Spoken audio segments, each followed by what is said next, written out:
Well, this is what happens when you abandon and betray your voters to pander to minority groups and deeply divisive ideologies, isn't it? The Tories also learned this the hard way in the last general election, pandering to the centre ground and abandoning their values, embracing wokeism, open borders and net zero fanaticism, which they and their voters vehemently do not want, clearly. That's why Tory voters started switching to Reform UK in their droves. And that transition is still continuing to this day, as you can see on the map on your screens right now. Essex, the blue wall is gone. That's Badenoch, James Cleverly and other leading Tories wiped out if a general election were held today. And for Labour, the story's not much better, is it? Their inner city vote, the North Islington elite, has turned green. The far left, the Palestine protesters, Muslim voters and many others, including blue-haired nose-ring fanatics, have ditched Labour and gone to Polanski. And look at Lambeth and Hackney, once deep red, now green. Green, there you see it, that is the big worry inside the Labour Party. But working class voters have turned to Reform UK. This is Lisa Nandy, the Culture Secretary seat, completely there, being wiped over to Reform, and the same for Angela Rayner in her back garden.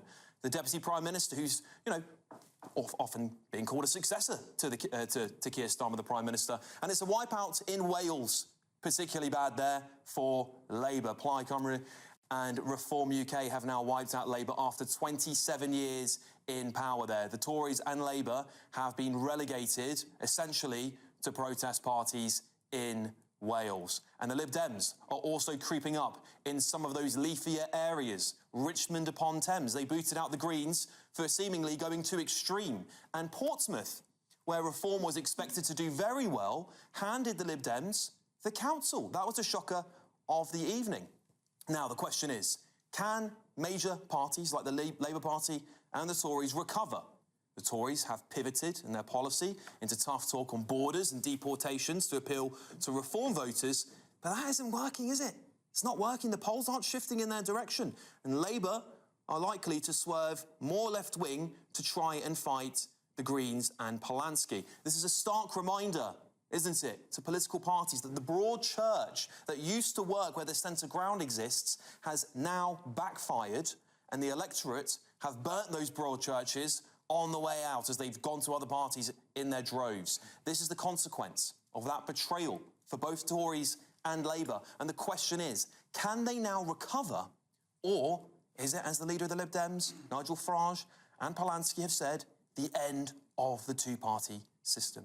Well, I've got a very big panel with me tonight. Green Party activist Ashok Kumar, indeed, is here with me. Lib Dem councillor Callum Robertson, Labour MP for Rugby John Slinger, Reform MP for Romford Andrew Rosendale, and former Conservative MP Jane Stevenson.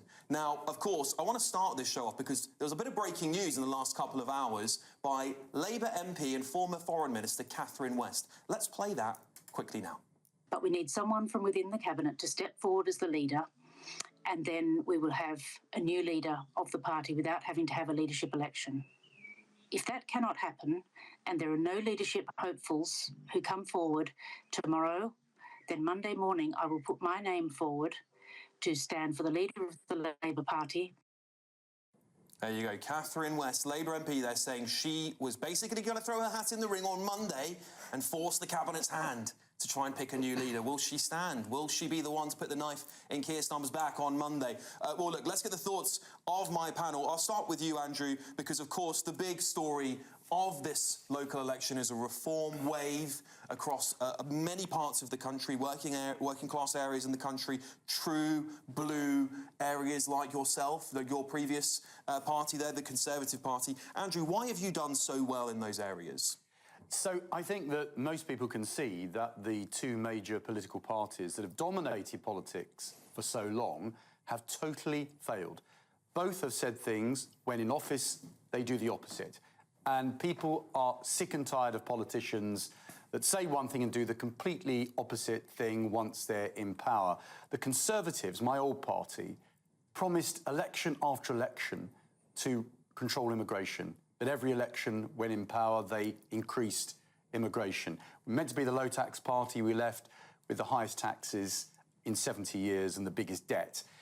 adopted the woke agenda in many ways, bodged Brexit, all these things that our Labour government to deliver the change that people absolutely deserve and need, and that's why we need a leader like Keir Starmer in place.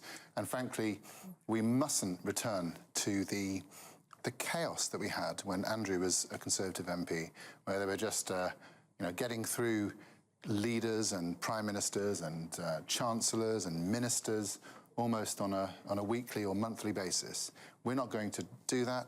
And when I'm talking to my constituents, as I have been very, very many times in the last few weeks, but I talk to them every week when I'm knocking on doors, they absolutely tell me in no uncertain terms, even people who don't support Labour, they do not want the Labour Party to ditch its leader at the first sign of trouble. We're not going to do that. And you've seen today, and no doubt we'll come on to what the Prime Minister did today, but we've seen a Prime Minister that's absolutely in control of his government and is bringing people in. John, with all due respect, it doesn't look that way. It doesn't look that way. We're hearing, Catherine is saying she's got over ATPs ready to support her. That seems to be the case. Yeah, look, I understand there are different views on that, but and regarding Catherine, you mentioned, I think, 100 councillors. I believe that there are about 30 MPs who've publicly said that the Prime Minister should set out a timetable. In the grand scheme of things, in a parliamentary Labour Party the size of ours, that's not actually enormously significant. And Catherine, who, as I said, I like and respect as a politician and as a person, I think, is actually calling for us to change our democratic processes in the Labour Party, and I don't think we should do that either. I've got my opinion on whether I think this should go ahead. I think if the Prime Minister's smart, he'd allow this leadership challenge to go ahead now to block Andy Burnham and Angela Rayner from stepping in. Be quite a politically smart move to do. Ashok, I want to talk about the Greens. Another standout of the night. You've done exceptionally well in previous Labour areas, what I would call the North Islington elite areas, which is Hackney, those sorts of places in the inner cities. You've done exceptionally well. Why are you taking votes off of the Labour Party? Well, I mean, really quickly, I want to respond to John. I mean, there's two hats here. At one level, I'm like, wearing a Green Party hat, I would love it if Starmer stayed in. We would completely decapitate the remainder of the party. There'd be nothing left. He's got no charisma, no politics, no principle. He has there's no base. No one's like, these are Starmer's people. When you think of Starmer's people, who is that? It's just Labour apparatchiks. That's it. People whose direct line to power or proximity to power is Starmer and his faction. That's it. So, yeah, but obviously I care about Britain, and I think Starmer's doing a terrible job, and so he should be replaced. But I mean, and he will be replaced. But is that a threat to you if you get an Angela Rayner? No, Angela Rayner is so deeply unpopular nationwide. She's popular within the Labour Party, but she's so talentless and unpopular nationwide that it's the benefit that you get from someone who is so unpopular that people will go to the Greens, and you get someone who's somewhat left for the next 3 years that we can have maybe some progressive politics. So it's kind of beneficial for the Greens and the country, I would say. You get someone like Wes Streeting, awful for the country, worse than Starmer even, but really great for the Greens because, he's good for the challenger parties. It's good for refining. Nigel Farage said he doesn't want him to go. I think the Greens probably don't want him to go. But for the establishment parties, the Labour Party, the ones that have been around for a long time, he's toxic. Yeah. No, I mean, I think anyone who doesn't feel that way is deluded. I mean, it's very obvious. But to the Greens, I'll say this. I mean, they're not North London elites. I mean, these are working class communities. They're black and Asian communities. They're working class white neighborhoods. But we don't give them the right to call themselves working class for some reason. Why? These are bus drivers. These are workers. These are poor boroughs, inner city boroughs, inner London boroughs. Okay. Manchester, we got 22 seats. Sheffield, we got 20 seats. So the idea that it's some Islington elites that are just voting for the Greens is not borne out in the evidence. Okay, fair enough. Callum, I'll come over to you, because the Liberal Democrats, you also had a pretty good night, politically speaking, didn't you? You gained some seats, you gained a couple of councils. Why are you doing well on the backdrop of establishment parties? Because you're an establishment party, really, aren't you? But you have been around for a while, is what I mean. Just been in government. Just before I got onto that, I really must push back on Angela Rayner being talentless. This is someone who left school at 16, was pregnant, dragged herself up by her bootstraps and actually made a real success of her life. I think it's actually quite insulting to call her talentless. Like, we can criticise her politics, but actually she's done really well for herself personally. I don't think she has political talent, to be honest. I don't think talentless is a nice thing to say about her. I don't think it's fair. I'm not trying to I would have said the same, but... Ginger solidarity. Ginger solidarity. It has to happen. Jane, do you feel the same way? Do you not think she's talentless? I mean, I disagree with Angela, but I think she certainly has had a remarkable rise. I'll come to you in a second. lot of people love her. But on the wider success of the Lib Dems, look, this election was in many ways a consolidation election, finishing off the job. We left Richmond without an actual opposition.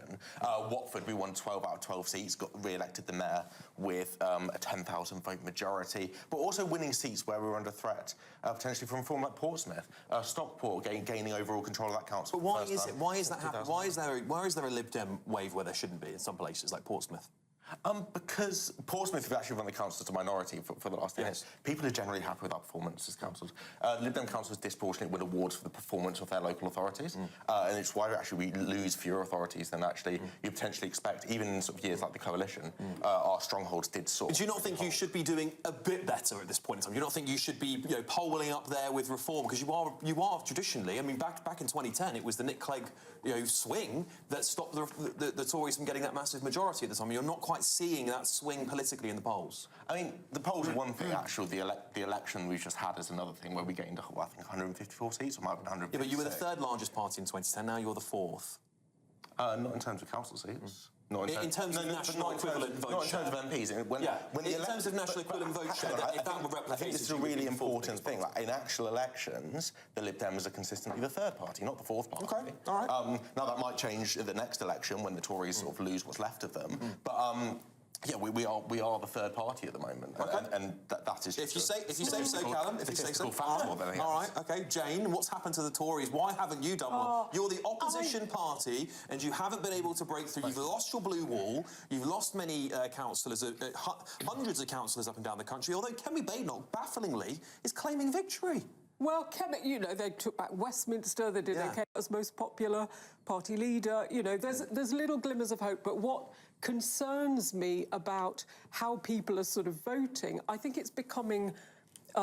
now we've got multi-parties. You can see the Lib Dems. I don't really have Lib Dems because we're like super Brexity bit of the West Midlands. So we just don't have that. Once upon a time you won those voters as well. You've lost them to Reform UK. We did, and Reform did really well in Wolverhampton. Why is it that the message isn't getting through, the Tory message, despite being very similar to the Reform UK? Why is that? Do they not forgive you? The public don't forgive you? I think the rebuild job that Kemi's having to do is very difficult, and the party behind her, I think people have to trust that party will go with her and has fundamentally changed. But broad churches, and I think Labour are finding this out, the Green Party, though, I think is the broadest church I've ever... You've got little old eco-ladies, you've got Gaza militant people, you've got trans activists, you have got this whole... And I think... Well, we are going to talk about that next, actually, Jane. It's a very good segue, because we are going to talk next with the panel here about the death of the two-party system and whether that is true or whether this is an anomaly and that this wouldn't be replicated in a general election. We're going to find out about that very shortly, so stay tuned because I think it's going to get very, very interesting very soon. We've got a lot of hot topics tonight. We'll also be talking about sectarianism, Gordon Brown coming back. What do you think about that at home? But before that, we'll get a Great British giveaway in for you. It's your chance to win £76,543.21. It's very specific because it's a countdown. Don't know if you might probably picked on that before, but there we go. Here's all the details. £76,543 and 21 pence in tax-free cash could be yours this summer. That's totally tax-free cash to spend on anything you like. What would you spend it on? Treat the family and friends to the ultimate summer party, or just relax with enough cash in the bank to make this year your best yet. And remember, because it's totally tax-free cash, you'll get to keep every single penny. So, what are you waiting for? For a chance to win £76,543 £6,543.21 in tax-free cash. Text cash to 63225. One entry costs £2.50 plus one standard network rate message. Or text bonus to 63225. 5 entries cost £5 plus one standard network rate message. Go to gbnews.com/win. Entries start at £2.50. Call 0903 686 3232. Calls cost £2.50 plus your network access charge. Or post your name and number to GB21 PO Box 8690 Derby DE1 9TT. UK only. Entrance must be 18 or over. Lines close at 4 p.m. on the 26th of June.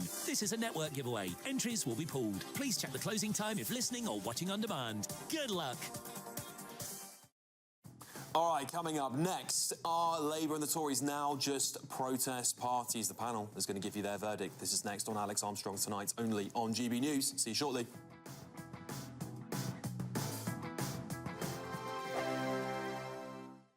Bold. They are under no illusion. Ray. Are you a human trafficker? Boundless. I've had enough of the nonsense, and I'm not afraid to say it. Don't get us on the BBC. Every weeknight, I tear through the headlines. The smell of gasoline. Should we be worried about it? From Westminster madness to cultural war chaos. What I'm going to do now is they are throwing things out the car as we speak. Get ready, Britain. Here we go. Patrick Christie tonight, weeknights from 9 p.m. only on GB News, Britain's news channel. At GB News, we love to hear from you, our loyal community. So drop us a line at gbnews.com/yoursay. There, you can talk to each other and also to the presenters live on air.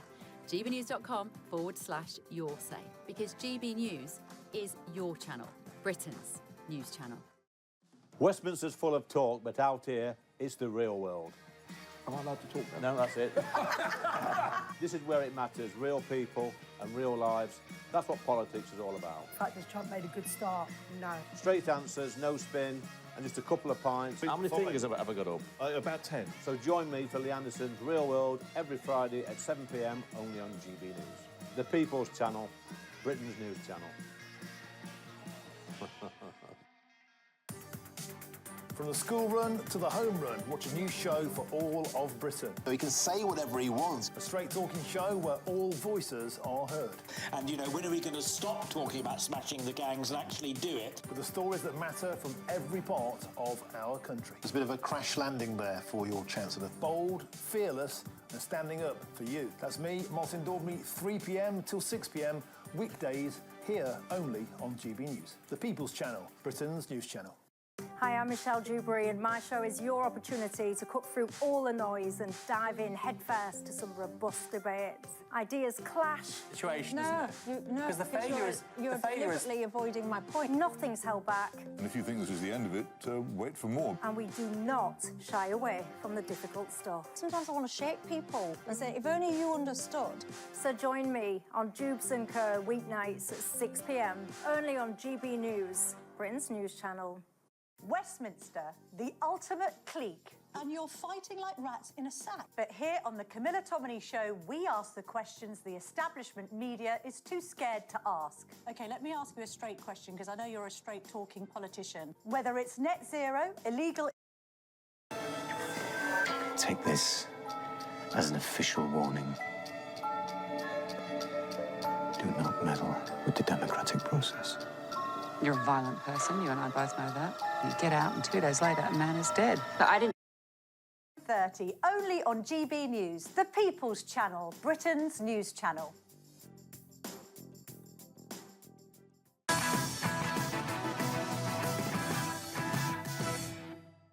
Welcome back, everybody. One of the major conclusions from the local election results across Britain was the supposed death of the so-called uni party, something, maybe even the only thing, that Sarah Davey, Zach Polanski and Nigel Farage were all in agreement on. Take a look at this.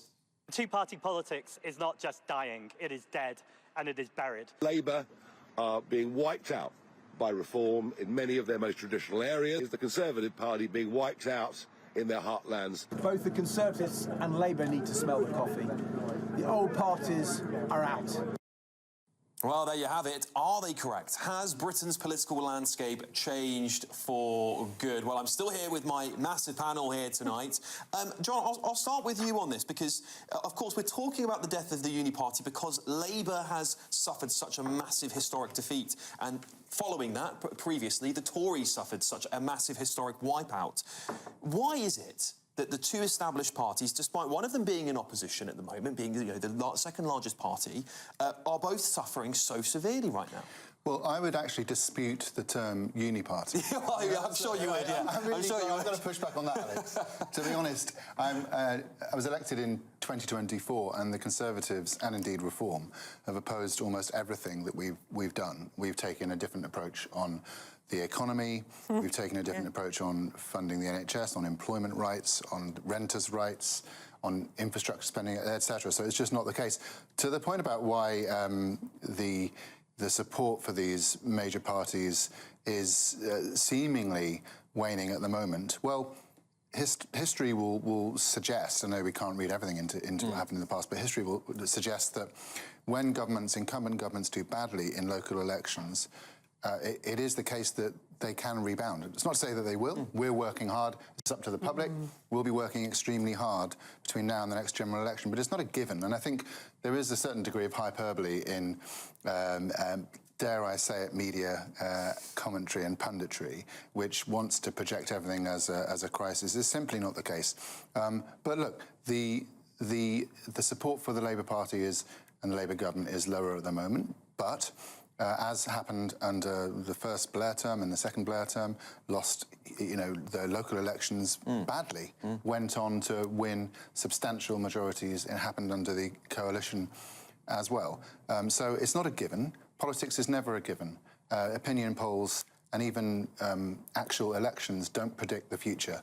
The job of politicians, everyone on this panel, is to go out there, speak to the public, listen to them, and lead, adapt where necessary, and deliver the change that they very rightly deserve. Is the change that they want, John, a change of government? Well, you see, look, our government was elected on a 5-year mandate. We are not even halfway through that, and we have already delivered a huge amount of change. I absolutely readily accept that they were very difficult results yesterday, and they indicate that the people aren't feeling that change. We haven't explained to them adequately enough about our plans and how the policies we're bringing in are going to change their lives. But if you actually look at what we've achieved already in 22 months, there are substantial, significant things. Waiting lists are down.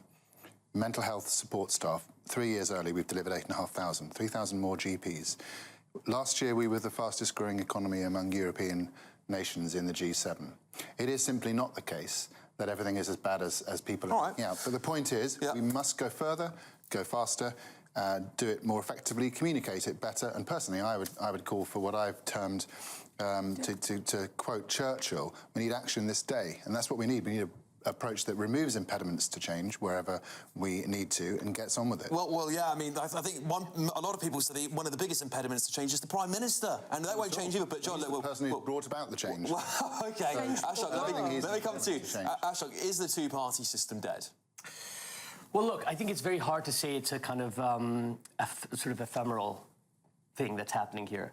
It's not just that they're losing seats in sort of what we say in the US, purple states, the areas that are like up and down. They're losing them in places that they have had power since World War II, since the end of World War II. And these are, there isn't even data in these areas because they haven't contested them for decades. The labor data is so weak. It was treated as a machine almost. And they've lost in Hackney, for example, I think, 28 seats Greens won from 2. So Lewisham, they've just won. Haringey, they've topped it. They've won in Walthamstow. So these are places that Labour had sort of taken for granted. And the idea, John, I have to contest what you're saying. The idea that you've simply not explained it to the public well enough. I didn't say that. That you have to have the right calm strategy. Well, I think John said he wants to change faster. I said the communications was part of it, Ashok. Don't misquote me. No problem. It's part of it. Wow. We have actually delivered a lot. We will see on Wednesday our plans to go forward even further, even faster. It's not that people didn't vote for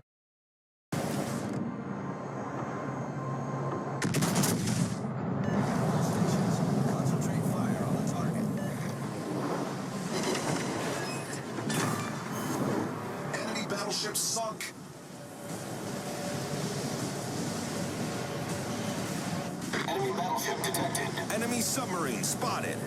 Attention, reporting the target position.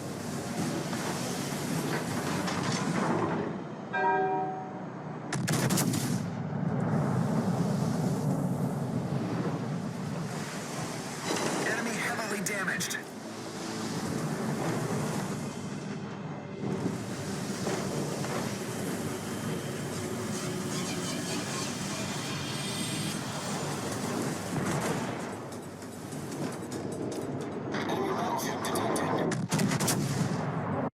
Lifetime, I've thought of Wales as Labour. The whole country I just think of as a big Labour heartland.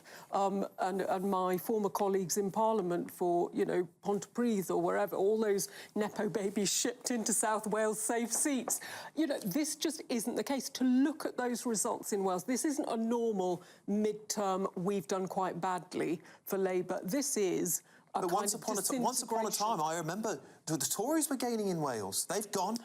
Out in Wales, they are just relegated. We got some little chinks of light, but people, I think, are voting more geographically where they are and on other factors like Brexit support. So the areas where Reform did really well in Wolverhampton were the heavily Brexit supporting working class areas. The more affluent areas, people have a very different view of Nigel Farage in Remain areas, hence the London thing. Is but that I think true? people have more options. Is that true? You're only appealing Reform UK to, you know, you can't appeal to affluent areas. Is that right? Just no, it's completely untrue. In fact, just look at the figures in 1999, 2 years into the Blair government. The Conservatives gained 2 years in 1,400 council seats 2 years in.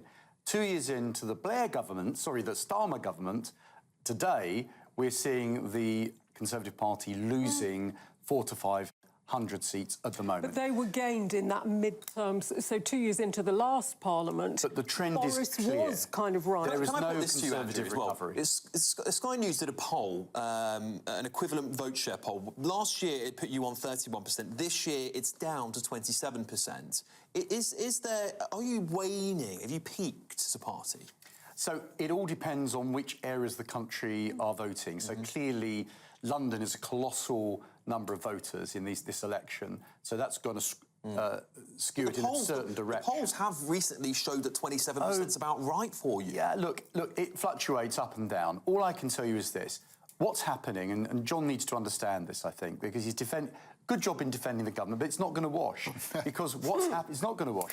Because what's happening is that it's been a long time coming. It started in Margaret Thatcher's day, and it's happening today. It's a realignment. For a long time, we've needed a proper realignment of British politics. And with respect to everybody here, that doesn't mean that five parties are going to exist forever. Eventually, there's going to be some kind of sorting out. More like Greens, Tories and Labour. Reform? Well, look in Canada. I mean, Nigel was speaking the other evening about Preston Manning, who established the Reform Party in Canada. The Conservatives went down to 2 seats in Canada.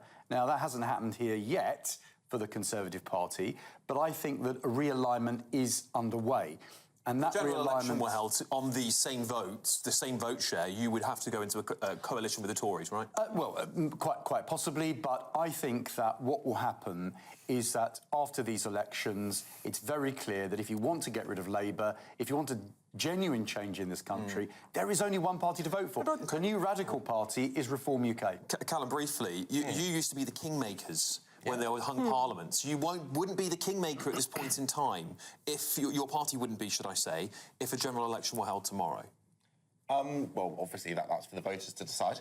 I think there is a wide... But why is that, though? Why is that? I mean, at the next general election, we'll be aiming for 3 figures of seats. We'll be potentially the largest third party if Labour and the Tories continue to create a potentially even the opposition. But actually, if we go on to the Tories, why the Tories finished as one of the big two parties? Well, if you look at it, in 2003, Ian Duncan Smith gained 600-odd seats in the local elections, and the Tories were ruthless enough to sack him about 6 months later. Well, William Hague won 1,300 or so seats. But if we look at this now, you're going around celebrating Kemi Badenoch, but, you've lost, 700 seats. It's embarrassing. The seats it's that actively we gained embarrassing. in the middle of that sort of Boris post-pandemic, we did really well. We took seats we'd not taken All right, look, before. we've got to leave it there because we do want to talk about sectarianism, and it's on the rise on the back of the Endless Gaza campaign in Britain. That's coming up next. We'll talk about that here in the studio.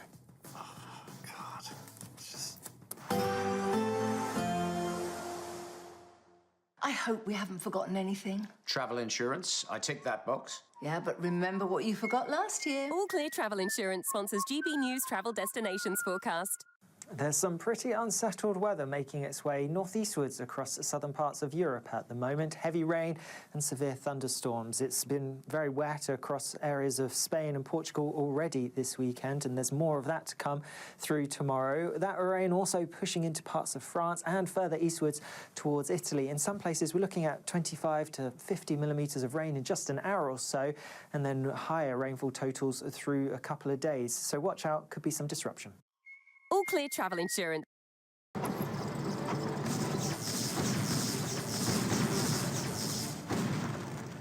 Unit ready. Battle control online. Battle control online. Unit ready. Battle control online.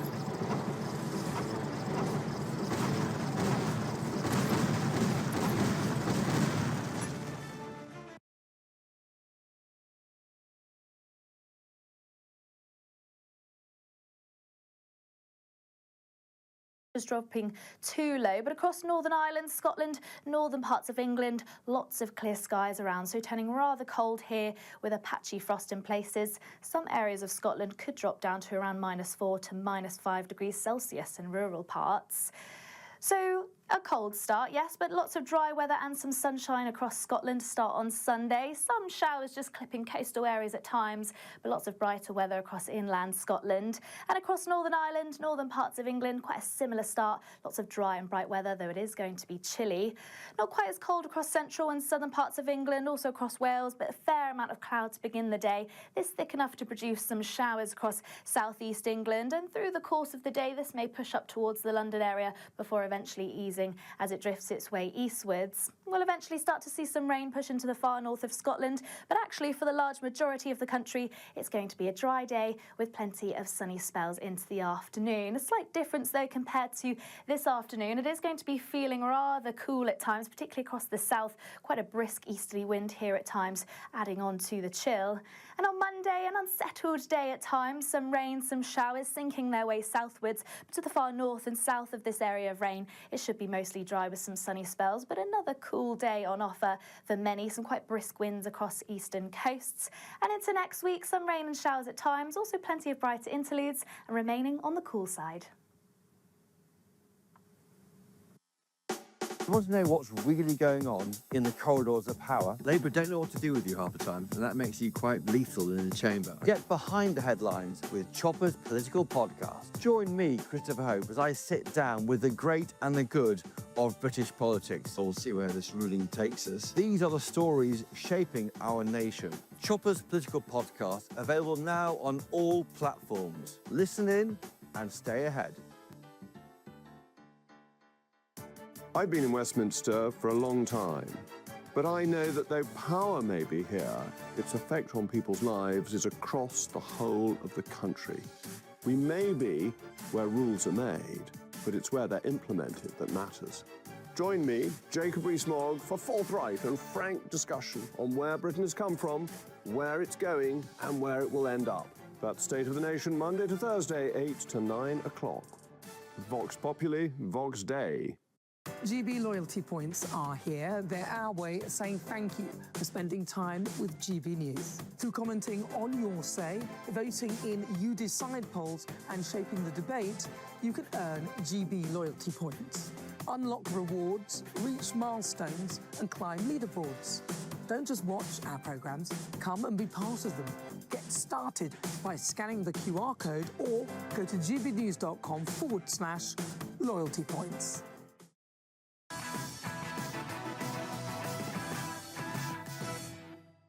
All right, joining me now to get the latest declarations this evening, I've got a polling expert and founder of JL Partners, James Johnson, here down the line. James, lovely to see you this evening.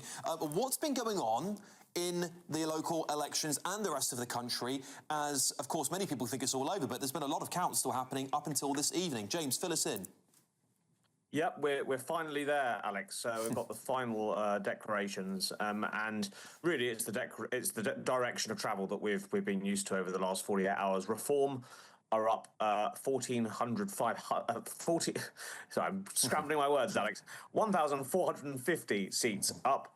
And you've got those big losses for Labour. So it's broadly in line with what people were expecting. Reform doing very, very well. Labour falling back very badly. And, of course, the Conservatives falling back as well. Indeed. And I saw recently, James, Bradford, where Labour have lost overall control of the council. Their Reform pretty much sweeping up all of their previous seats. What's the what does that indicate to us about the national trend here? Yeah, that Bradford result is very interesting. Reform don't quite have enough seats there to get the majority on the council, but they do have close to 30 seats in that place now. And, you know, Bradford is the kind of city where, you know, Labour has historically been very strong.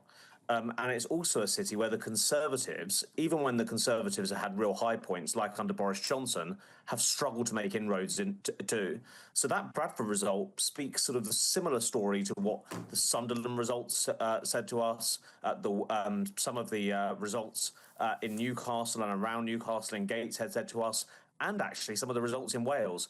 Places where even Boris Johnson was unable to get into those Labour heartlands, Nigel Farage's Reform has been able to, and that's a real danger sign for Labour. And it does allow Farage to say convincingly that they're the sort of national party of the right, because they are able to reach into those areas where Conservatives have always been a dead letter.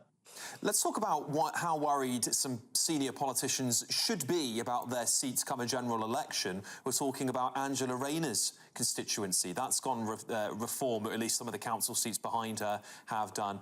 Wigan, Lisa Nandy. But not just there as well. We're talking about Kemi Badenoch, James Cleverly, and even in London, where Labour's strongholds are, places like Lambeth, Hackney, Greens. Is there risk from politicians from the two major parties to lose their seats to the Greens and Reform if there are a general election? Yeah, well, look, Alex, we know from the last election that no one's safe. I mean, remember that moment when Liz Truss lost her seat to Labour in 2024? This is an election in this is an election process in real flux, and I don't think anybody can be sitting safe. There's a reason that yesterday Nigel Farage went to Kemi Badenoch's seat, or near it, in Essex, to celebrate. He wants to put the pressure on the Conservatives, and I think it's something like 4 members of the shadow cabinet, maybe even 6, are from the Essex area. He knows that that's the place where he can put the pressure on the Tories. Look, I'm going to be a boring pollster and say some caution is needed. Local elections, different from national elections, different equations will be in voters' minds. But there's no doubt that what this shows is that nowhere is really safe in British politics for any party. There's a couple of places where the Liberal Democrats have also done quite well. They have pushed the Greens completely out of Richmond, which is a bit of a shocker given that it's a London borough. We thought the Greens might do well there. And indeed, in Portsmouth, they've gained seats and gained control of the council there. What's the trend there? Because Portsmouth isn't some leafy, affluent area like Richmond is. They're very different demographics. Yeah, there's some areas where Lib Dems have had historical strength, or at least historical competitiveness, where they've done quite well. So Stockport is another one to add to your list there, where the Lib Dems did do well.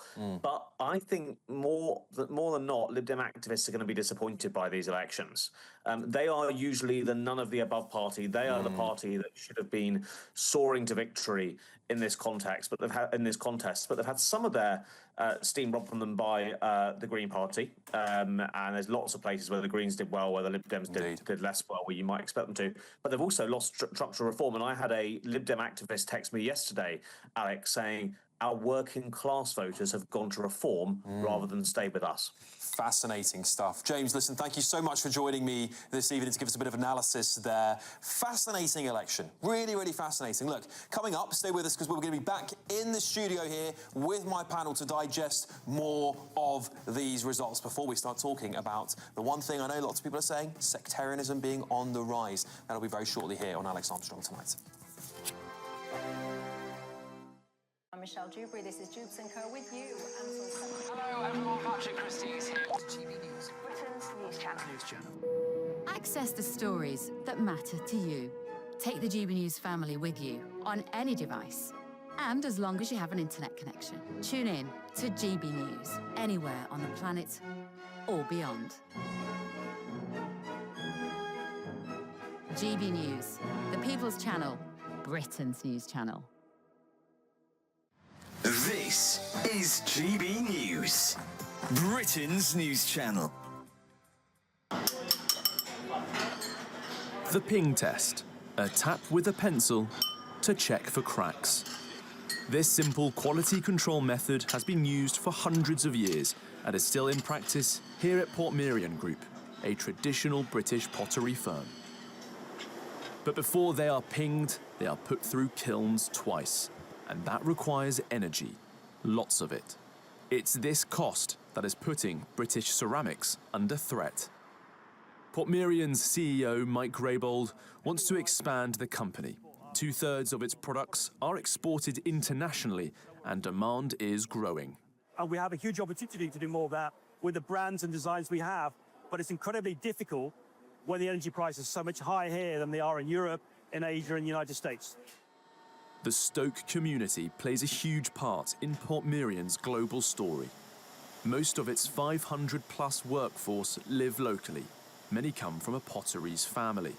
One has worked at the factory, just a short stroll from the town centre, for more than half a century. The skills that our people have are phenomenal, and that's why the product is so well respected as you go around the world. Made in Stoke-on-Trent is something that anywhere in the world people look out for in terms of a seal of approval, quality, authenticity. So they're amazing at what they do. They're very, very valuable. They come in, they train with us for years to do what they do. And then at the end of the day, product comes out the door and we are able to ship it all around the world. The government says it wants to get Britain off the roller coaster of oil and gas prices, which have shot up amid the Iran war. But change isn't coming quickly enough. If prices stay high, these kilns could soon run cold. GB News, the People's Channel. Exciting news. Every Friday, my Patrick Christie's Tonight Show is going to have a twist to it. We're welcoming some special guests. You. That's right, on Fridays, I'm going to be doing my show in front of a live studio audience because this show is about you and what you have to say. It's going to be the same big debates, same big topics, same big opinions. But every Friday night at 9 p.m, you are invited to come on down to Patrick Christie's Tonight to be a part of the action. Only on GB News, the People's Channel, Britain's news channel.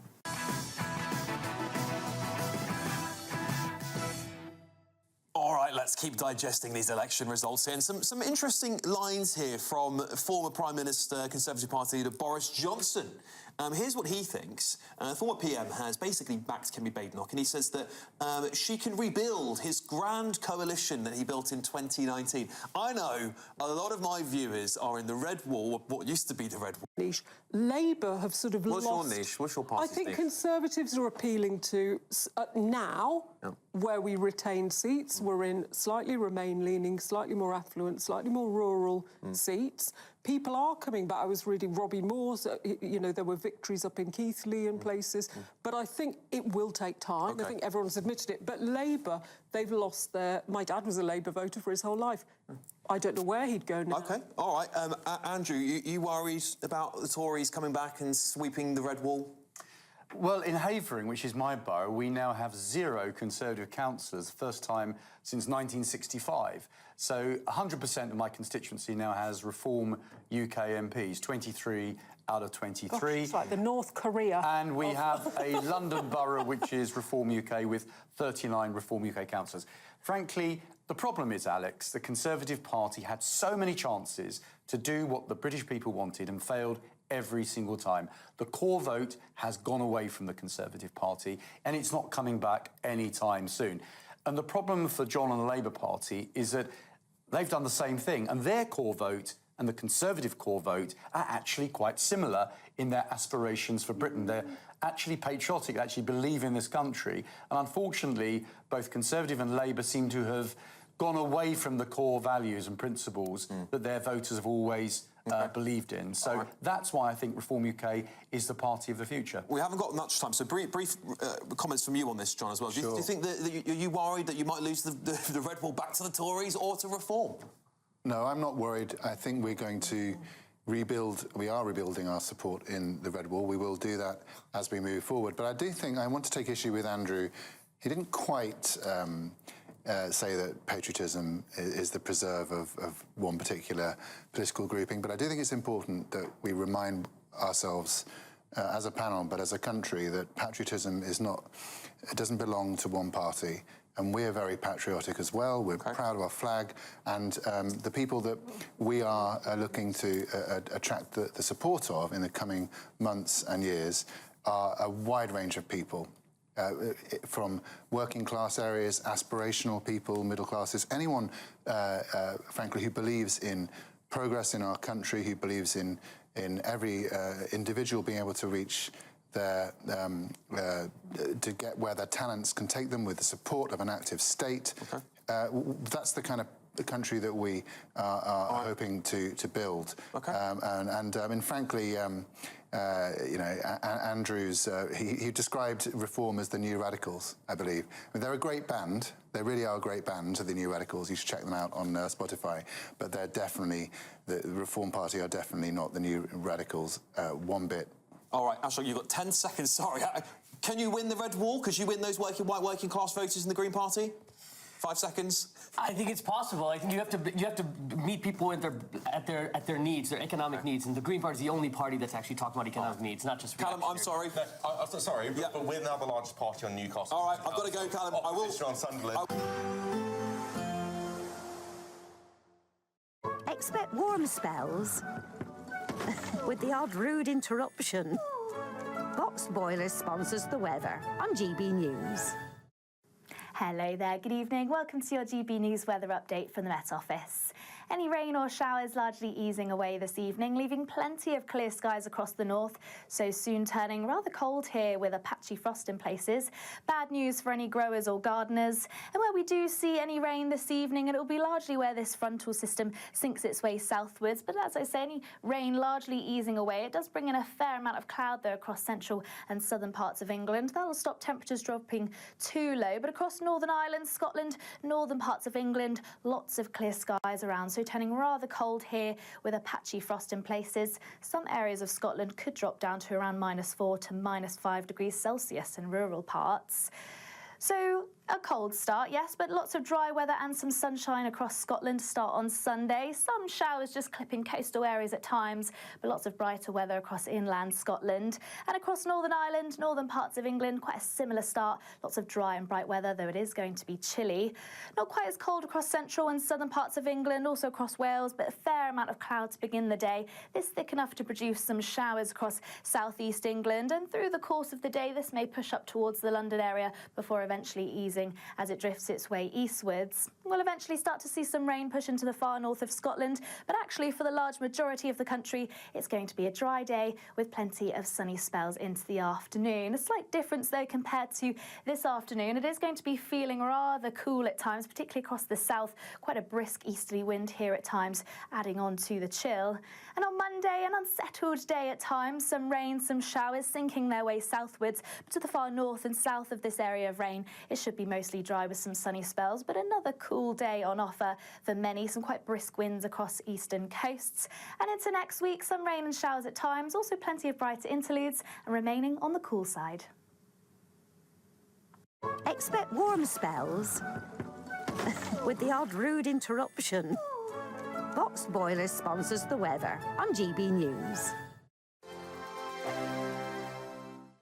£76,543 and 21 pence in tax-free cash could be yours this summer. That's totally tax-free cash to spend on anything you like. And remember, because it's totally tax-free cash, you'll get to keep every single penny. For a chance to win, text cash to 63225. One entry costs £2.50 plus one standard network rate message. Or text bonus to 63225. 5 entries cost £5 plus one standard network rate message. Go to gbnews.com/win. Entry start at £2.50. Call 0903 686 3232. Calls cost £2.50 plus your network access charge. Or post your name and number to GB21 PO Box 8690 Derby DE1 9TT. UK only. Entrance must be 18 or over. Lines close at 4 p.m. on the 26th of June. This is a network giveaway. Entries will be pooled. Please check the closing time if listening or watching on demand. Good luck.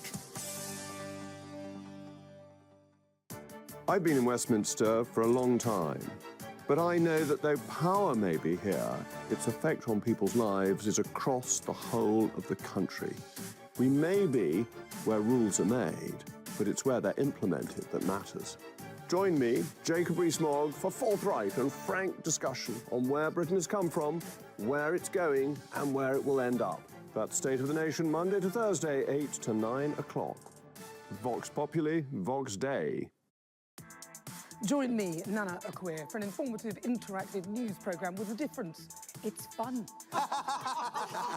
No, he didn't say that, Dave. I'm so surprised. I think there's an element of truth to that. Join me from 3 p.m. every weekend, only on GB News, Britain's news channel. From court mornings to warm family brunches, from football to tennis in the car, in the kitchen. GB News breakfast is there. with the stories you need and the conversations that matter. Anyway, let's talk business. Well, it has been a historic night in British politics. It's astonishing, isn't it? We're here again to start your day just right. GB News Breakfast. Every morning from 6 a.m. Only on GB News. Britain's news channel. 5 hosts, 5 opinions, 5 fearless debates, 5 unfiltered takes on the day's news. 5 reasons not to be anywhere else on Saturday night. This is the Saturday 5. You got me. You got me good there. Britain's biggest Saturday night TV show. It's not a bad brand. Yeah. Uncensored. Very, very racy tonight. On the unpredictable. What did she say? Can you translate it for us? And always entertaining. And how can a country go from being led by William Wallace to Saturday nights from 6 p.m. only on GB News, the People's Channel. Britain's news channel. You're going to want to stay tuned, trust me.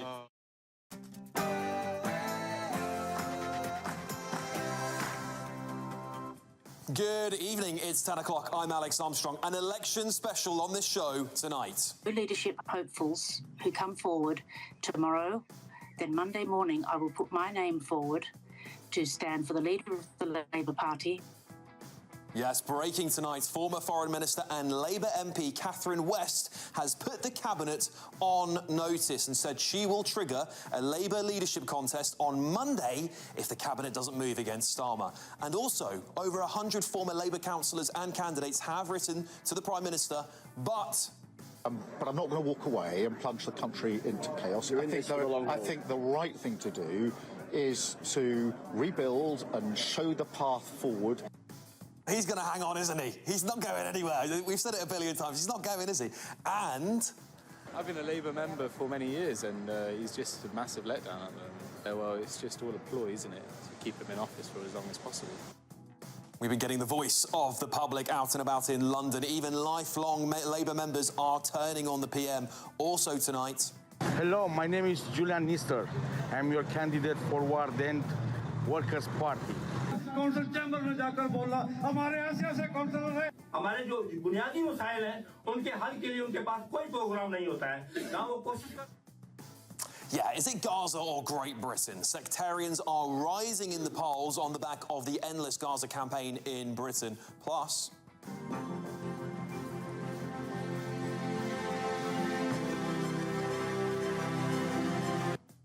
I don't know what he's thinking, but he's desperate, isn't he? Prime Minister Keir Starmer thinks that Gordon Brown, who lost Labour its stonking majority in 2010, is going to save his bacon. What do you think? And how do you think it worked out for Rishi Sunak when he brought David Cameron back?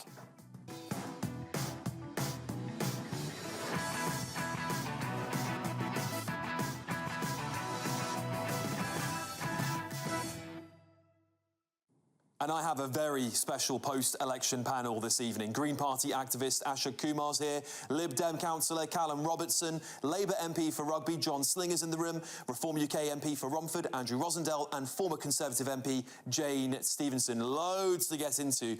And is this now totally normal? Like to explore twinning with a Palestinian town. A Labour council, I believe Brent, have already done that. So that's not, you know, a sort of an unusual thing for a council to do. Yeah, obviously, it's pretty normal, isn't it? A huge couple of hours still coming up on the show, but we're going to get your news with Bethany Elsey first.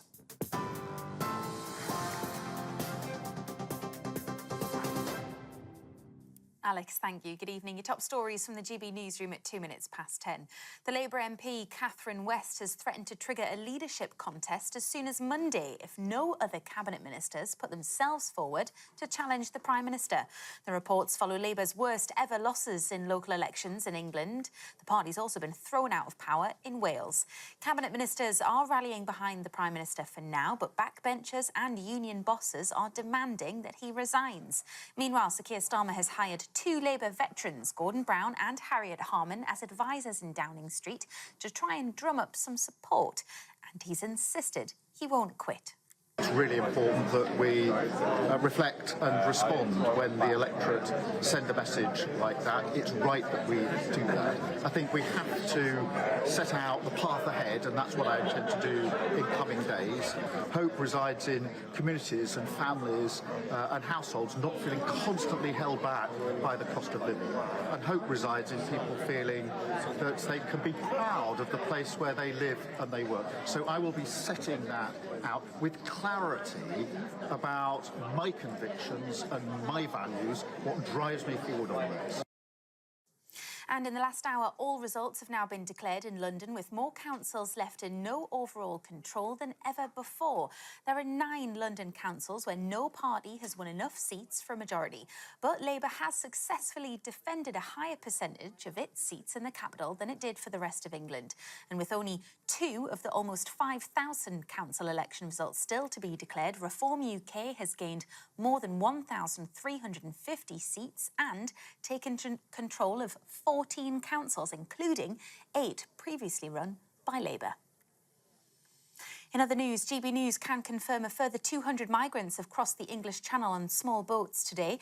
It takes the number of illegal crossings to just under 7,600 so far this year. It comes just a day after official figures revealed 200,000 migrants have made the journey since 2018. 2 men have been convicted of an anti-Semitic hate crime after filming themselves abusing a Jewish man for social media content. 20-year-old Andam Badoui and 21-year-old Abdelkader Bousloub travelled to Hackney in East London to record the anti-Semitic videos on Thursday. The pair pleaded guilty to religiously aggravated public order offences at Thames Magistrate Court and will be sentenced next month. In the past 4 weeks, the Met Police have arrested around 50 people for anti-Semitic hate crimes. And it's understood British passengers and staff on board a cruise ship hit by a hantavirus outbreak will be transferred to a hospital in northwest England to isolate. The ship is expected to dock in Tenerife tomorrow, with 22 Britons flown back on a charter flight soon after. Meanwhile, the World Health Organization has announced the number of confirmed cases has risen to 6. Those are your latest headlines. Let's get back to Alex.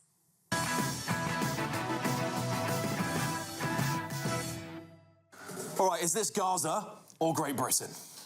Right,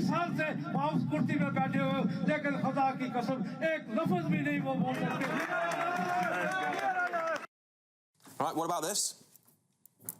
আর মনে করা যেতাম কার গেছে পাওয়ার আসলে আছে 7 মেতে green পার্টিকে vote দিন And this is the Labour candidate for Tower Hamlets.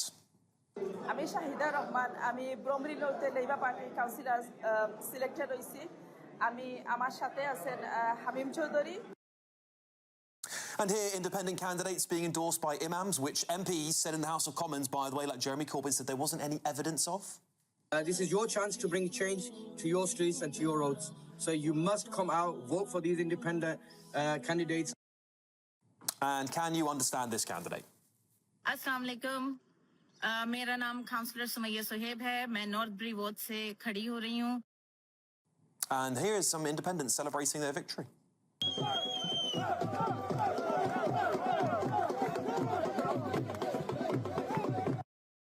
Right, well, this is Britain, election Britain now, isn't it? Candidates campaigning in foreign languages, which we saw, of course, in the last by-election very recently. Dialects I'm sure many of the vast majority of Brits wouldn't understand, and scenes, frankly, people wouldn't recognise as the United Kingdom.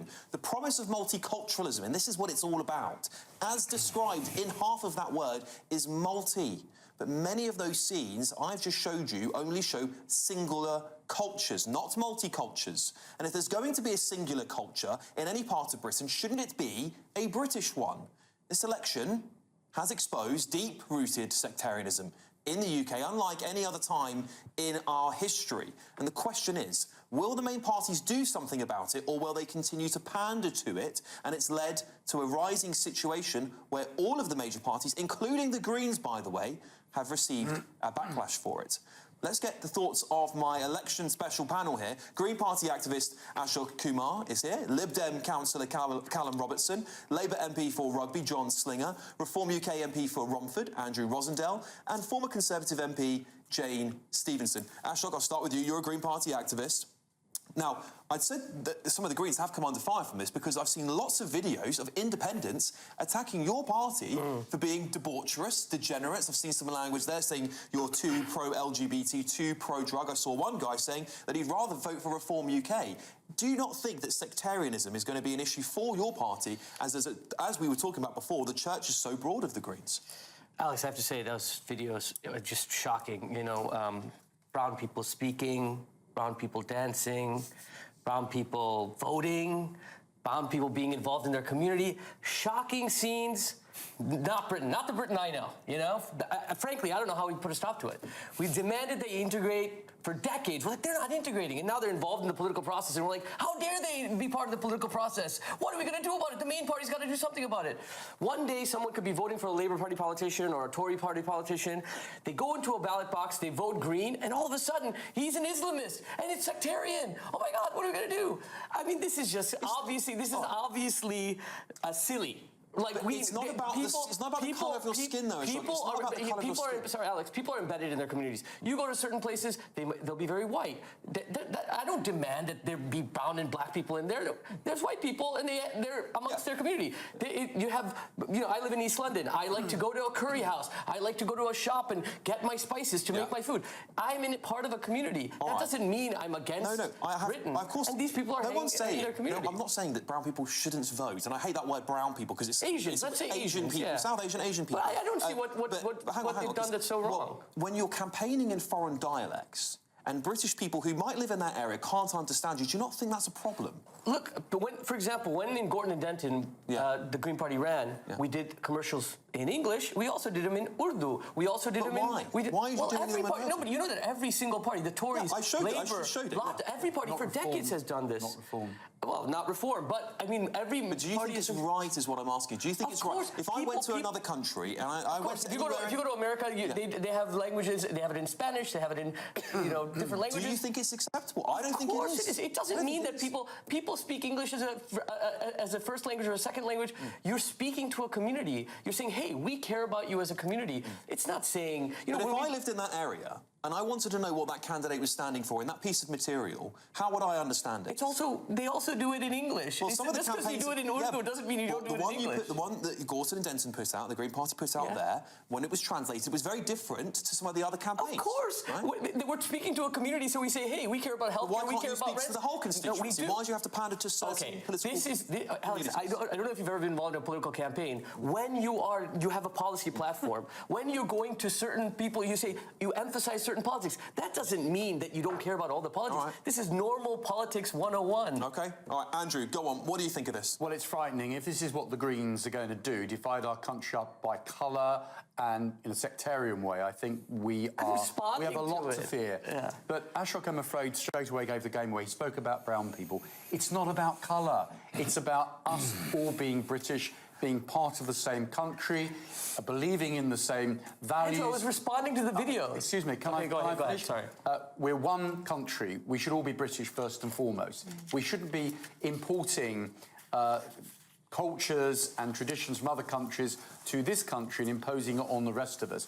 As far as elections are concerned, if you're voting in a British election, you're voting on British issues. It shouldn't be about Gaza. It shouldn't be about individual religious sectarian agendas. Literature should be published in English only. And people should understand that when you vote, you're voting in the interest of your local community and the nation as a whole. What we're seeing today, I'm afraid, is the politics of Gaza and other causes around the world being imported to the streets of the United Kingdom. And most British people don't want it. So I hope that the Green Party will start to respect the vast majority of British people in this country who care about their communities and their country. They don't want to know about Gaza. What they want to know is about where they live and the best interests of the United Kingdom. Can I respond to this? Yeah, go on briefly, and then I'll bring in the others. Well, you don't get to decide what people care about. We've gotten the second largest vote share in the country with 18%. That means people care about the politics that we're putting forward. And it's not that we provided the arms so Israel could perpetrate a genocide. We provided the intelligence so they can perpetrate a genocide. Our government is doing that. This isn't some politics outside. We're spending resources, money, and the moral fiber of our society in order to defend a state that's perpetrating a genocide. That's what people are against. You're going around telling me, let me finish. You say, what does deporting people have to do with local elections? You're running on one policy. Let's deport all the brown people. And so that, but you're running that. It's illegal. You're running that on local. You think local councillors?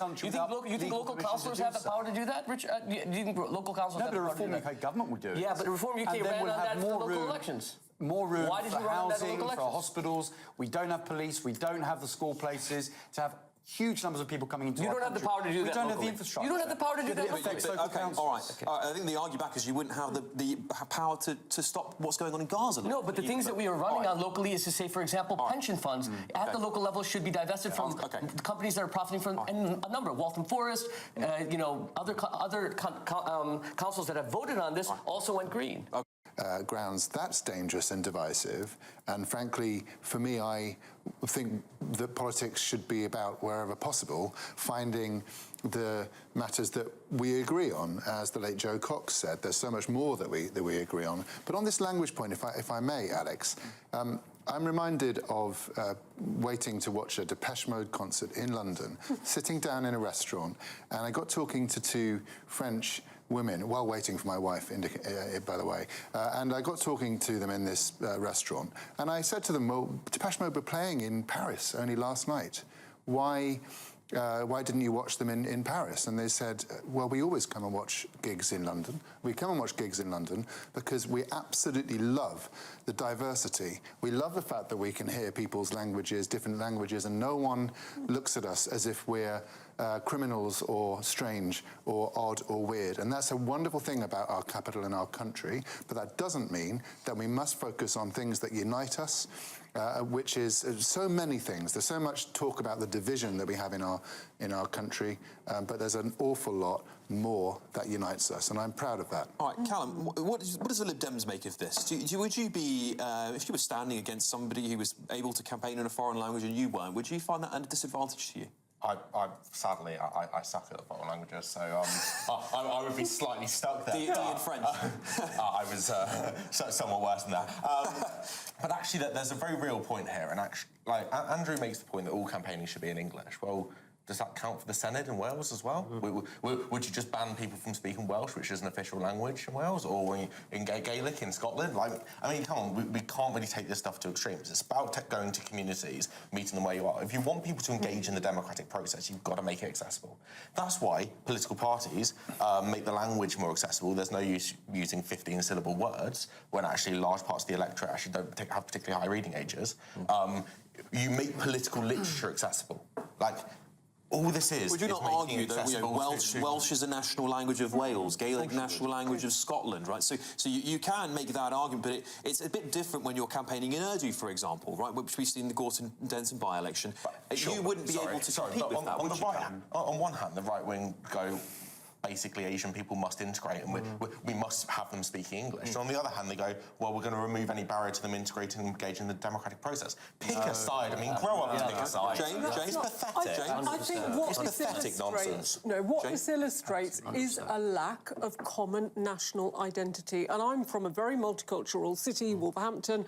It's been multicultural my whole life, but people all feel Wolfrunian. And because we have had such high rates of immigration over the last 20, 25 years, we've grown by 20%. We do have pockets, and new immigrants, new arrivals to the country do tend to group together.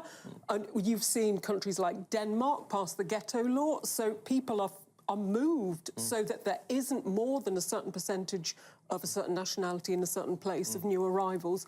Keir Starmer did recognise this was happening when he gave his parallel communities parallel live speech.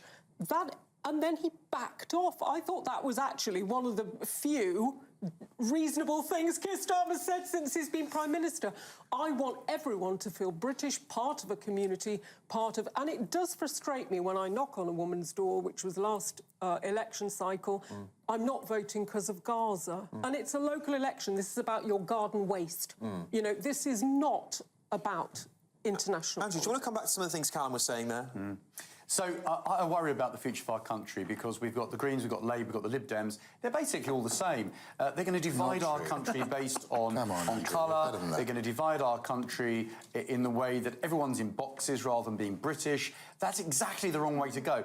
The fate of the British state is to integrate everybody into being British. And when it comes to elections, I'm sorry, John, it's time that everything was in English or the native language within the United Kingdom. And everyone that comes here needs to respect British customs, British traditions, British language, British laws. That's the point of coming to Britain, to be British, not to come here and try and change our country from within. So there has to be a change to this. A lack of integration means division, and division is what we've got out of our country today, and it's a failure of all the political parties, and that's why Reform UK will be very different. Briefly, Callum? I mean, if we're going to talk about division, just, was it 2 days ago, Zia Yusuf was threatening to set up detention centres in places that didn't vote reform. If you want to talk about division, your demonisation of people with a different skin colour is pathetic. I haven't said you. Your party, though, your party are the worst offenders when it comes to... Expect the newspaper pages are going to be full of local election chatter. We've got a great British giveaway for you. It's your chance to enjoy a sensational summer.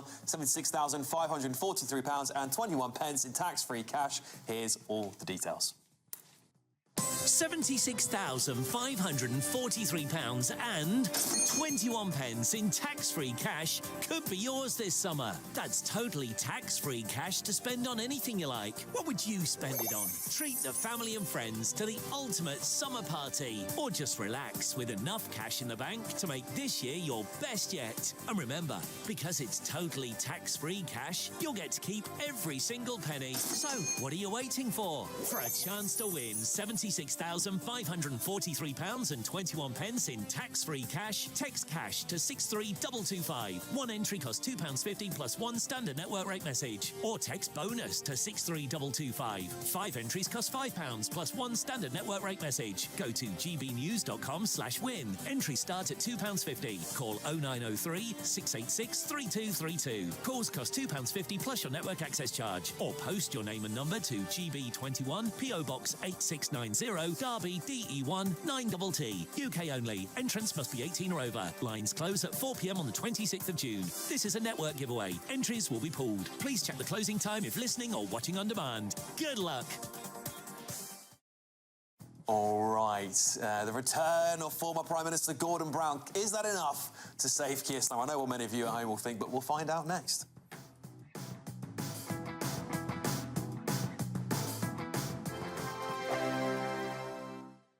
From court mornings to warm family brunches. From football to tennis in the car. In the kitchen. GB News Breakfast is there. With the stories you need and the conversations that matter. Anyway, let's talk business. Well, it has been a historic night in British politics. It's astonishing, isn't it? We're here again to start your day just right. GB News Breakfast. Every morning from 6 a.m. Only on GB News. Britain's news channel. Westminster, the ultimate clique. And you're fighting like rats in a sack. But here on the Camilla Tominey Show, we ask the questions the establishment media is too scared to ask. OK, let me ask you a straight question, because I know you're a straight-talking politician. Whether it's net zero, illegal immigration or law and order, nothing is off-limits. You had the power then.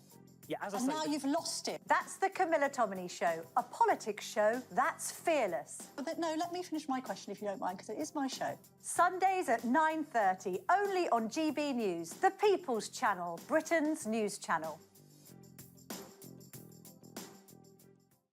I've been in Westminster for a long time, but I know that though power may be here, its effect on people's lives is across the whole of the country. We may be where rules are made, but it's where they're implemented that matters. Join me, Jacob Rees-Mogg, for forthright and frank discussion on where Britain has come from, where it's going, and where it will end up. That's State of the Nation, Monday to Thursday, 8 to 9 o'clock. Vox Populi, Vox Dei. As soon as it hits 11 and the headlines come in, the late edition brings you the breaking news from all the front pages. Because the news is going to happen. So get a head start today. Patrick Christie's tonight, late edition. Alex Armstrong tonight, late edition. From 11 o'clock every night. Only on GB News, the People's Channel, Britain's news channel. Westminster's full of talk, but out here, it's the real world. Am I allowed to talk then? No, that's it. This is where it matters, real people and real lives. That's what politics is all about. In fact, has Trump made a good start? No. Straight answers, no spin, and just a couple of pints. How many fingers have I got up? About 10. So join me for Lee Anderson's Real World every Friday at 7 p.m, only on GB News. The People's Channel, Britain's news channel. Bold. They are under no illusion. Ray. Are you a human trafficker? Boundless. I've had enough of the nonsense, and I'm not afraid to say it. Don't get us on the BBC. Every weeknight, I tear through the headlines. The smell of gasoline. Should we be worried about it? From Westminster madness to cultural war chaos. What we're going to do now is they are throwing things out the car as we speak. Get ready, Britain. Here we go. Patrick Christie tonight, weeknights from 9 p.m, only on GB News, Britain's news channel.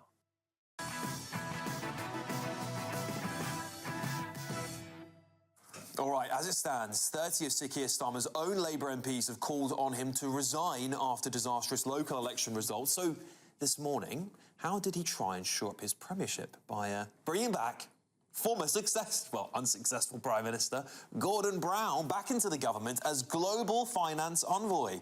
We asked the British public whether Starmer should walk and whether this appointment is a good move. I feel sorry for him and I hope he managed to assert himself. Well, he should probably just leave. It's rubbish. The country's in a terrible state and the politicians do nothing. They just lie. They're all as bad as each other. Well, I feel sorry for Keir. I don't disapprove of Keir. I think he's a proper politician. I think it'd be better if he went. Yeah. There's nobody that would be a good replacement at the moment, I think, is the problem. But I do think it's a sign that people are not happy with the job he's doing. I've been a Labour member for many years and he's just a massive letdown at the moment. Well, it's just all a ploy, isn't it, to keep him in office for as long as possible. He should be gone. Should be gone. He'll be gone by midsummer, for sure. What we do know for now is that Labour and Conservative, I think the two parties system is crumbling. What Labour have done is they've effectively destroyed this country from the get-go. Keir Starmer's brought Gordon Brown back into the fold as an advisor. Is that something that's going to be popular with the public, do you think? No, I don't believe so, because Gordon Brown's had his chance previously. Labour have had their chance. I don't think he should be back now. Last desperate act from a Prime Minister. Bringing back an old stager like Gordon Brown. OMG Gordon is responsible for some of our, or not all of our, financial ills, I believe, in my humble way.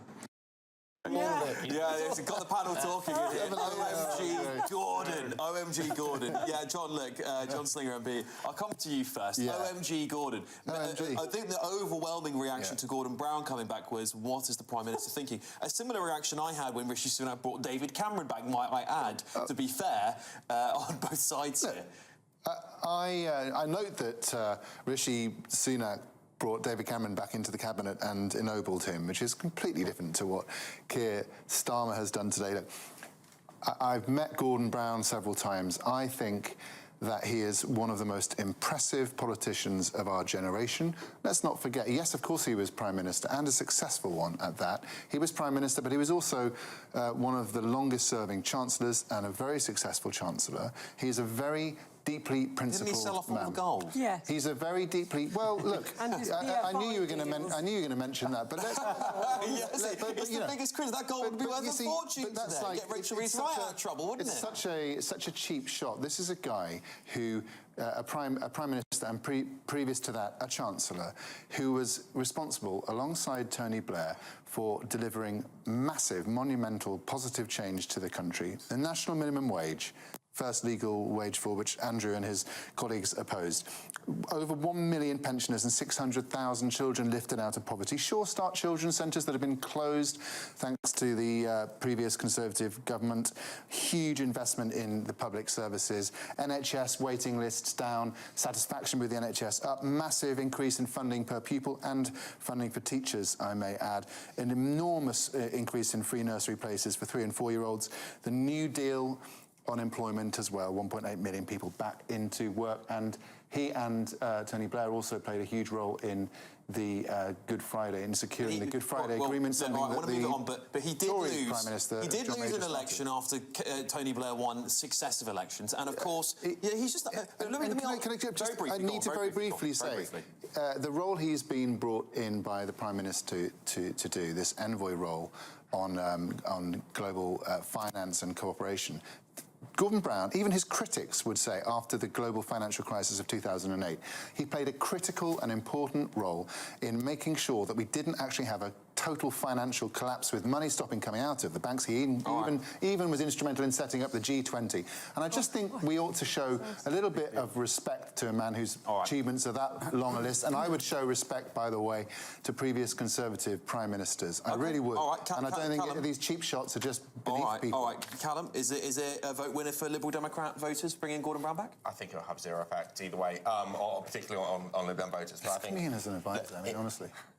Bring back Gordon Brown, who is rare in a Labour politician and understands the economy, or bring back someone like David Cameron, who actually really know his way around foreign policy. That's the mark of trying to get back on top of the political agenda. That's not a bad idea in of itself, but I think it misses the point.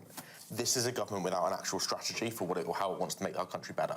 And if there is a strategy, we'd all love to know, because everyone here's pensions are suffering, everyone here is suffering the cost of living crisis. The Labour government has failed to deliver. As a councillor in my council, we've got loads of evictions going on for landlords because the Renters' Rights Act has been really badly implemented by this Labour government. But presumably you're in favour of increasing renters' rights. Great piece of legislation, horrifically implemented. OK. So what we've got is we've got a government without a strategy, and this isn't going to change that. All right, Ashok? Yeah, I mean, look, I think that maybe this is being made into a story that it shouldn't be. I mean, I think he's being brought in, as John said, as just an advisor. If, we call it in the U.S. politics inside baseball, if he's bringing him in as some kind of transformative figure that Labour is literally being lobotomized, this isn't going to change anything. But if they actually want to do it, like Callum said, they have to actually talk about how to address people's issues. Where I disagree with Callum is I think the Renters' Rights Act is one of the only decent things that the Labour government's done. It's just the implementation. But I think they should. It doesn't go far enough. I mean, I think the Green Party's position on this is that we need rent controls.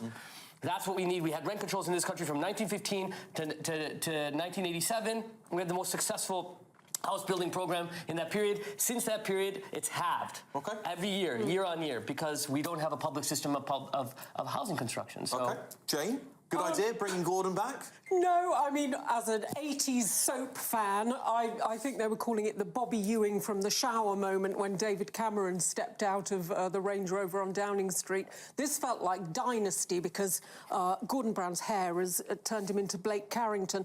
But I'm afraid I don't agree with John's... People's appearances really matter, to be honest. Well, no. But what he did to the NHS does matter, and for £11 billion worth of infrastructure, his PFI deals cost £80 billion. NHS trusts are still paying them off. So I'm afraid Gordon Brown, no, I don't think he's a good financial advisor. I think he failed, he lost an election, and I respect him because he seems like a nice man, but that's about it. Andrew, what do you make of it all? Is this a sign of a strong government? It's desperate measures for a desperate Prime Minister, bringing people back from the Blair era, and they're not even making him... I mean, David Cameron's made Foreign Secretary. He's just been made an advisor. I'm not really sure how that's going to benefit the Labour government. It's certainly not going to attract any extra voters for the Labour Party. But all this talk about Gordon Brown being a wonderful Chancellor, what we forget, and I don't forget it, is that what Blair and Brown inherited was the legacy of the years of the economic reform that Margaret Thatcher brought in, which led to many years of prosperity. Her economic reforms were a fantastic success and led to economic prosperity for this country. And when Blair became Prime Minister in 1997, they inherited that legacy. So they had all that wealth, all that investment, all that growth, really strong economy in 1997. By the end of the Labour period in office, we were right down in the gutter once again. And every Labour government ruins the economy. Gordon Brown is not the man we want back in Downing Street. The person we want in Downing Street is Nigel Farage. John, let me just put this to John. It's a global economic crash. It wasn't Labour's fault. Okay, let me put this to John, because ahistorical. The rumours were prior to this local election that the Prime Minister this weekend was going to do a reshuffle, and that perhaps Rachel Reeves was up for chops, perhaps other people were up for chops like Ed Miliband, so he could move his policies along. Is this a supplement for that, because the Prime Minister's too weak to remove any of his colleagues? You'd probably have to ask the Prime Minister that. I can't comment on whether or not the Prime Minister's planning a reshuffle or not. All I know is that by bringing back a man of Gordon Brown's stature, and indeed a woman of Harriet Harman's stature, into advisory roles, significant advisory roles, on two really fundamentally important, not the only issues, but they are important issues. No directional lead. And you're going to hear a lot. You heard from the Prime Minister on the Today programme last week more about his vision. You are going to hear a lot more from the Prime Minister on Monday, and a King's speech on Wednesday. I think if people can wait a few days, they're going to hear more about what our plan for change looks like in the next parliamentary session. It's going to be exciting. Catherine West isn't waiting that long. Well, listen, we are going to talk more about this, because the front pages are discussing Gordon Brown's return. So we will return to this, and I'll get some more of your thoughts on this across the panel as well. And we will get into some more fiery post-election debates. Let's talk about Wales and Scotland, shall we? Because those are two standout parts of these elections too. That's coming up next. I forecast a perfect holiday in the sun. Weather looking good then? For sure, and no worries about our travel insurance. All Clear Travel Insurance sponsors GB News Travel Destinations Forecast. There's some pretty unsettled weather making its way northeastwards across the southern parts of Europe at the moment. Heavy rain and severe thunderstorms. It's been very wet across areas of Spain and Portugal already this weekend, and there's more of that to come through tomorrow. That rain also pushing into parts of France and further eastwards towards Italy. In some places, we're looking at 25 to 50 millimetres of rain in just an hour or so, and then higher rainfall totals through a couple of days. So watch out, could be some disruption. All Clear Travel Insurance sponsors GB News Travel Destinations Forecast. Hello there, good evening. Welcome to your GB News weather update from the Met Office. Any rain or showers largely easing away this evening, leaving plenty of clear skies across the north, so soon turning rather cold here with a patchy frost in places. Bad news for any growers or gardeners. And where we do see any rain this evening, it'll be largely where this frontal system sinks its way southwards. But as I say, any rain largely easing away. It does bring in a fair amount of cloud though across central and southern parts of England. That'll stop temperatures dropping too low. But across Northern Ireland, Scotland, northern parts of England, lots of clear skies around. So turning rather cold here with a patchy frost in places. Some areas of Scotland could drop down to around -4 to -5 degrees Celsius in rural parts.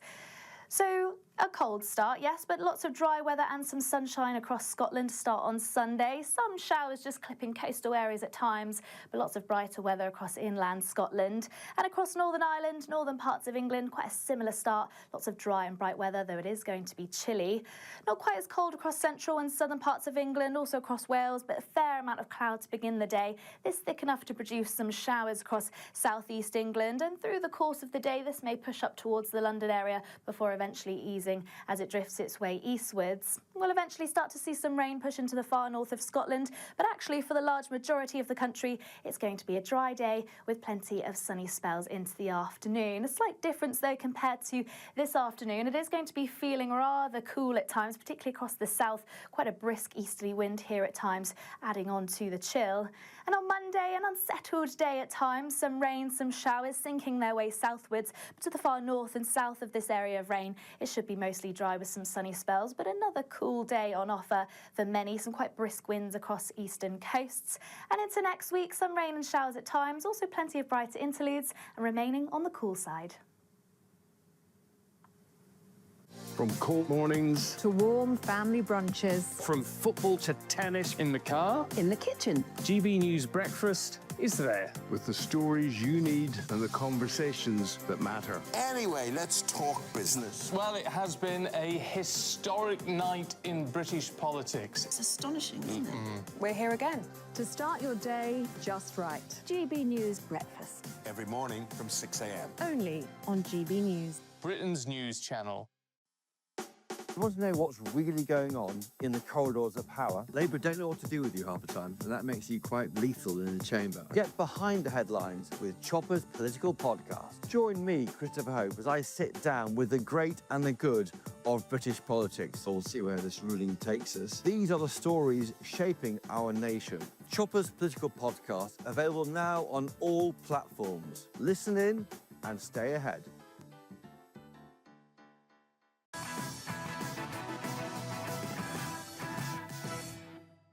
All right, let's whiz through your front pages before we get back to the panel. The Sunday Telegraph, stalking horse plot to oust Starmer. The Mail on Sunday, if Starmer had a plot, he's lost it. The Sunday Times, Starmer's SOS to Brown as backbench rebellion grows. The Observer, the man who bought Britain. Sunday Express, the best is yet to come. That's a quote from Nigel Farage. The Sunday Mirror, will help cut your bills. That is Keir Starmer there, bouncing back, supposedly. All right, let's get back to my panel. I wanted to talk about Wales. Wales is a massive, massive part of this narrative. It has seen, for the first time, John, in its existence, as the Senate's existence, at least 27 years, Labour have lost control of Wales quite dramatically. Plaid Cymru's taken over, and Reform are now the opposition party. What went wrong? Well, the first thing to say is it's extremely disappointing, and I pay tribute to Eleanor Morgan for her service and leadership. What went wrong is that the public lost faith, I suppose, in those candidates. But you know, I'm not a close follower of Welsh politics, so I'm not going to opine on the intricacies of Welsh politics. But I know that. I believe the Greens got 2 seats. It was the first time ever they got any seats.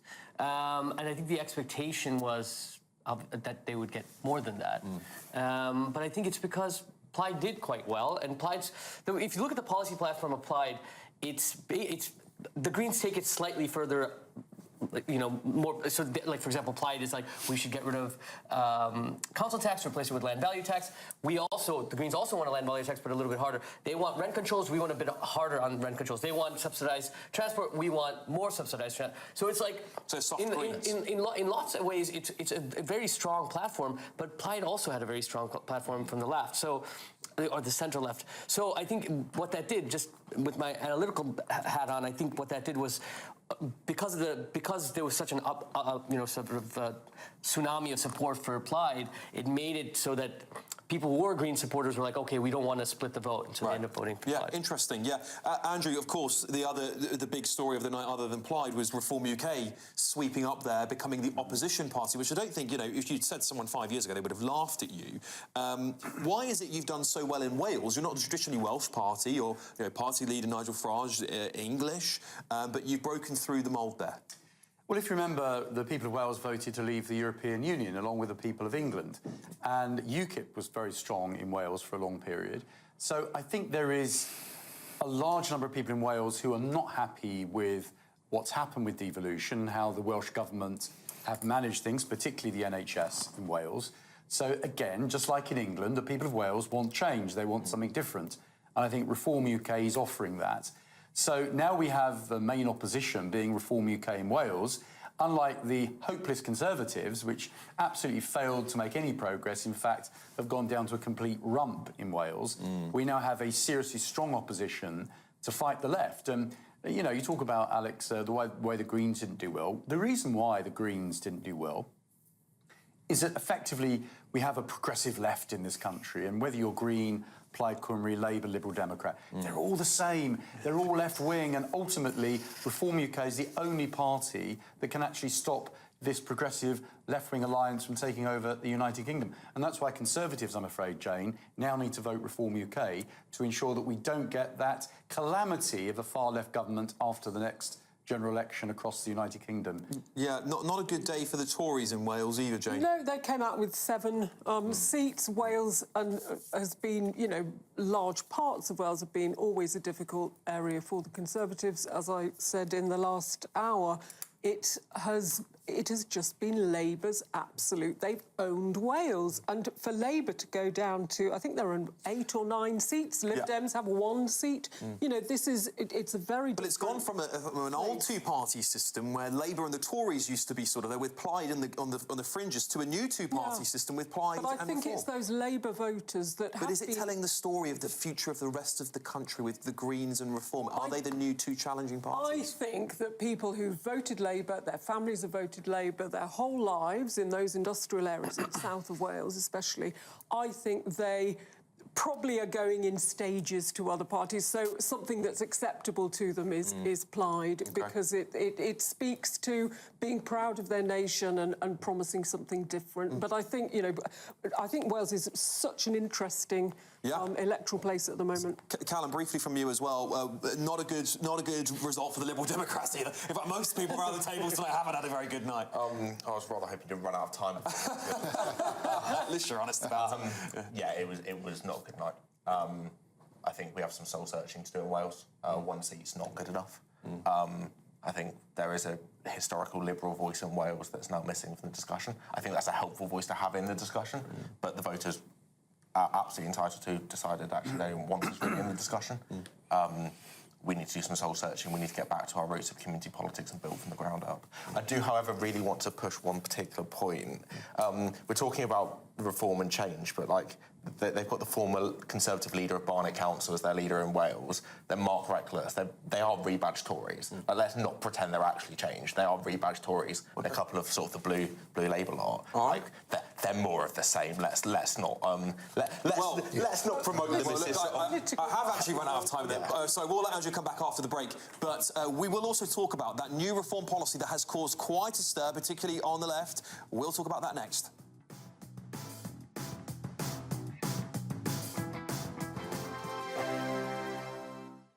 As soon as it hits 11 and the headlines come in, the late edition brings you the breaking news from all the front pages. Because the news is going to happen. So get a head start today. Patrick Christie's tonight, late edition. Alex Armstrong tonight, late edition. From 11 o'clock every night. Only on GB News, the People's Channel, Britain's news channel. This is GB News, Britain's news channel. I was reading a little bit about her, and she's this diversity trainer herself. So she basically knows the system, doesn't she? And what has happened is that she has actually been disparaging to a colleague of hers, right, referring him as the white man, saying that she's had issues with white men before. And by the way, she was actually fired from her job, not because of anything else, but because of complaints by her own staff, underperformance. And instead of, you know, taking that on board, she decided to use her identity. She decided to weaponize identity, and she got a whole lot of money for that, and that's actually wrong. Part of it is this kind of inability to accept that there could, oh my gosh, you're not going to believe this, but some people can be racist towards other people, and it doesn't have to just be, you know, racism is bad, of course, everywhere, but there's this sort of inability to recognise that maybe someone who's a person of colour, as she's referred to in the article, might be racist towards white people. And the courts just wouldn't go along with that.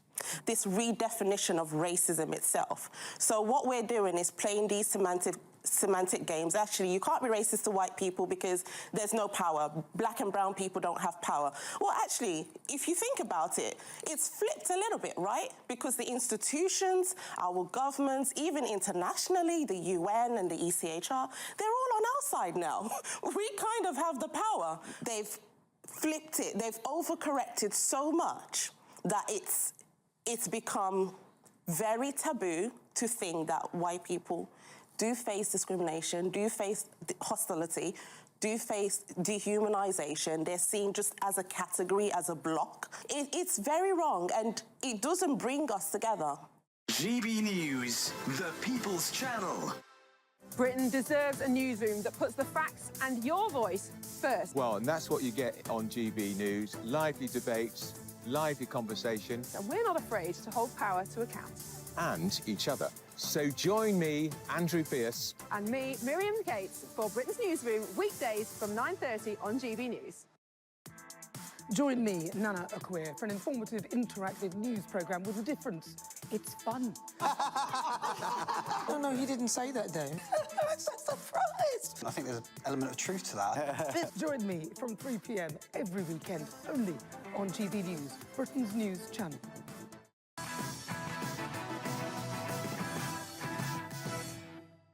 All right, welcome back. This is the policy that has caused quite a stir right before those local elections. Let's see it. A Reform government will not put any migrant detention centres in any constituency with a Reform MP. Of the remaining areas, we will prioritise Green parliamentary constituencies and Green-controlled councils to put those migrant detention centres. All right, well, look, it did cause a stir. It was all over the front page. We couldn't talk about it much because it was Purdah. Ashok, what do you make of it? Green Party activist. This is just a cut and paste American Republican. It's like a pound shop Republican Party policy. Because in America, it makes sense because they moved the migrants in buses to northern liberal cities because northern liberals support migrants. It doesn't make any sense, even as tongue-in-cheek, because Greens support migrants, not detention centers. It's silly and ridiculous, and it doesn't even make any sense by its own logic. OK, John? Look, I think it's illogical, I think it's impractical, I think it's nasty, and it's also a vindictive policy. It doesn't bode well, and I think most British people, let's remember, one of the British values that we care about a lot in this country is tolerance and respect, and I think a lot of British people are seeing something which is rather unpleasant, and they don't like it, and they're going to think twice before they support that kind of thing. OK, Callum? Bribing people in Reform constituencies and blackmailing people who potentially might vote for a different party. It's not only amoral, it's pathetic. Absolutely. OK, Jane? I think it'd be quite hard to implement, but I think some working class communities feel they have been most impacted by asylum and immigrant. I live in a city of sanctuary, thanks to my Labour council, and a lot of people don't like that, and that's why part of the reason Reform have made a lot of gains there. So there's some sense. I don't think it would be easy to implement. You've got some work to do, Andrew. Go on, sell it. Well, I think that there is a general feeling across the country that the vast numbers of illegal immigration into this country has to be dealt with. So we need a policy of detaining people that come here illegally and then deporting them. So where there are constituencies and boroughs where people have voted for parties that actually want to keep illegal immigrants in this country, then they can have the detention centres. So if it goes in Hackney and not Havering, my constituents will be very happy about that. Is that fair? Is that fair? You guys want the detention centres? Put the detention centres there. It's definitely one at a time. Go on, John. Very briefly. You were against sectarianism, but you were in favour of targeting areas because of the plurality of support for a particular political party. It's absolutely outrageous, and it's frankly ridiculous. And the British people are better than that, and you know it. It's a gimmick, and it's nasty. The British people have just voted overwhelmingly to reject your party, John. In a local election. Completely failed to deal with illegal immigration. So until you deal with illegal immigration, you are actually causing people to be very angry and upset about the way our country is heading. So it's all down to Labour. Briefly, Callum? We exist under first past the post. 73% of the public rejected your vision for this country. Andrew. Well, OK, but Callum, I have to pull you off on that because if you apply that to the Lib Dems and Labour and the Greens, it would be a worse number. I haven't just sat here and claimed a mandate from the country when you got a third of the... Ashok, your thoughts briefly on that policy? Yeah, it's a nasty policy. Most people agree it's a nasty policy. It came the last days of the election. It can't be implemented. It shouldn't be implemented. And it's just like kind of cartoonishly evil. I don't even know who we were trying to reach out to with this kind of policy. OK. All right, look, that's it for tonight, everyone. I hope you've enjoyed this election special. I want to thank all my panel. Thank you so much for coming tonight. Thank you. Coming up next, we're going to get to the late edition and bring you all those front pages. Stay with us.